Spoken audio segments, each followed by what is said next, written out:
Police પ્રજાનો મિત્ર છે, જે યુક્તિને પાદરા પોલીસે સાચા અર્થમાં સાર્થક કરી બતાવી છે. પાદરા પોલીસે પોતાની જવાબદારી સચોટ રીતે નિભાવી છે. કાયદો સુરક્ષા વ્યવસ્થા સાથે સામાજિક સેવાકીય પ્રવૃત્તિ સાથે લોકોની મદદ કરવી તે પોલીસની ફરજ છે. ત્યારે તેમાં પાદરા પોલીસે માનવતાનું ઉત્તમ ઉદાહરણ પૂરું પાડ્યું છે. સમગ્ર ઘટનાની વાત કરીએ તો પાદરા તાલુકાના ડબકા ગામના વૃદ્ધ જશુભાઈ પોતાના પત્ની સાથે આસોદર પ્રસંગમાં જતા હતા. તે દરમિયાન પાદરા તાલુકાના મુજપુર કેનાલ ચોકડી પાસે વૃદ્ધ જશુભાઈના 15,000 રૂપિયા પડી ગયા હતા. જે રૂપિયા લઈ જશુભાઈ દીકરીને ત્યાં આપવા માટે જઈ રહ્યા હતા. તે દરમિયાન આ ઘટના બનવા પામી હતી. રિક્ષામાં બેઠેલા આ વૃદ્ધ પરિવારના રૂપિયા પડી જતા પરિવાર પર જાણે આભ તૂટી પડી હોય તેવી પરિસ્થિતિ સર્જાઈ હતી.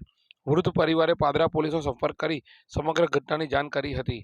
ત્યારે પાદરા પોલીસ મથકની ટીમ આ વૃદ્ધની મદદથી આવી હતી અને ગણતરીના કલાકોમાં જ પાદરા પોલીસે સફળતા હાથ લાગી હતી અને જે વૃદ્ધના પૈસા જે વાહનમાં પડી ગયા હતા તેની શોધખોળ કરી અને તે તમામ રૂપિયા મેળવ્યા હતા અને ડબકા ગામના ગરીબ વૃદ્ધ પરિવારને 15,000 રૂપિયા પરત આપવામાં આવ્યા હતા. તેવામાં પરિવારને રૂપિયા પરત મળતાની સાથે જ પરિવારમાં ખુશીનો આનંદ જોવા મળ્યો હતો અને પાદરા પોલીસનો આભાર વ્યક્ત કર્યો હતો. પપ્પાનું નામ જશુભાઈ શિવાભાઈ પોળિયા, ગામ ડબકા.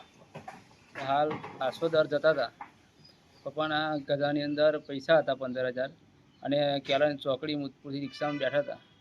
આ રિક્ષામાંથી પડી ગયા.